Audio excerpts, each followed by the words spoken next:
महाप्रभु श्री जगन्नाथ जी का विश्वप्रसिद्ध रथ यात्रा के बारे में कौन नहीं जानता। पर क्या आप जानते हैं कि पुरी में अनुष्ठित होने वाला रथ यात्रा एक मुस्लिम भक्त के मजार पर रोकी जाती है? आखिर ऐसा क्यों? आज के समय में हर दिन हिंदू मुस्लिम तनाव की खबर आती है, तो फिर रथ यात्रा में ऐसा क्या हुआ? महाप्रभु जगन्नाथ जी के भक्तों में एक महान मुस्लिम भक्त भी हैं जिनके प्रार्थना से रथ यात्रा रुक गई थी। उनका नाम सालबेग है। कहा जाता है कि सालबेग वृंदावन से पुरी आ रहे थे, पर पुरी बहुत दूर थी। उन दिनों जाने आने के लिए इतनी सुविधा नहीं थी, तो उन्होंने महाप्रभु से प्रार्थना किए कि जब तक वो पुरी नहीं पहुंच जाते, महाप्रभु रथ में ही विराजमान रहे। और उनकी इस प्रार्थना को महाप्रभु स्वीकार किए और रथ आगे नहीं बढ़ी जब तक भक्त सालबेग पुरी तक नहीं पहुंचे। कौन है भक्त सालबेग जिनके लिए महाप्रभु ने अपनी यात्रा रोक दी? भक्त सालबेग की माताजी हिंदू ब्राह्मण थी जो महाप्रभु जगन्नाथ की भक्त थी।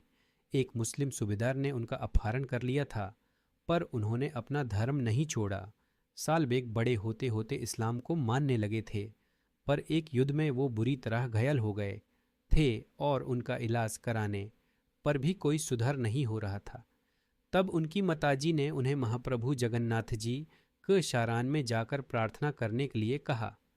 माँ की बात मानकर उन्होंने महाप्रभु श्री जगन्नाथ जी की उपासना किए और स्वस्थ हो गए। उसके पश्चात वो महाप्रभु को सर्वसमर्थ भगवान मानकर उनके भक्त बन गए, पर मुगल कुल होने का कारण मंदिर में उन्हें प्रवेश नहीं मिला। उसके पश्चात वो वृंदावन जाकर सन्यासी जैसे रहने लगे। रथ यात्रा का समय था। भक्त सालबेग वृंदावन से पुरी आ रहे थे, पर रास्ते में बीमार पड़ गए। उन्हें लगा कि वो समय से पुरी नहीं पहुंच पाएंगे, तो उन्होंने महाप्रभु से प्रार्थना किए कि महाप्रभु वहीं रथ पर विराजे रहे हैं और उनकी प्रतीक्षा करें। महाप्रभु ने उनकी प्रार्थना सुन ली। रथ वहीं खड़ा रहा। पुरी में सारे भक्त परेशान हो गए कि ऐसी क्या गलती हो गई किसी से। तब महाप्रभु ने मंदिर का बड़ा पंडा को स्वप्न में बोले कि वो अपने भक्त की प्रतीक्षा कर रहे हैं। जब तक भक्त सालबेग पुरी नहीं पहुंच जाते, तब तक रथ आगे नहीं बढ़ेगा। ऐसा ही हुआ। भक्त सालबेग पुरी पहुंचकर महाप्रभु के दर्शन करने के बाद ही रथ यात्रा पूरा हुआ।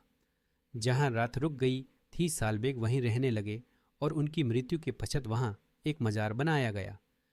हर साल रथ यात्रा के समय रात को उनके समान में वहीं रोका जाती है। सालबेग महाप्रभु जगन्नाथ जी के महान भक्तों में जाने जाते हैं। उन्होंने अपनी भावना से महाप्रभु का गुणगान करते हुए कई भजन ओडिया भाषा में लिखे हैं। उनका एक भजन आहे नीला सैला बहुत प्रसिद्ध है। वो सारे भजन सालबेग जनान और जगन्नाथ जनान के नाम से प्रसिद्ध हैं। हर भजन के अंत में उन्होंने अपना दुख कहा है कि वो मुघल होने के कारण मंदिर नहीं जा सकते और हिंदू उनसे दूर रहते हैं, सो उनका प्रार्थना प्राणम भगवान वहीं बाहर से सुन ले। जय जगन्नाथ।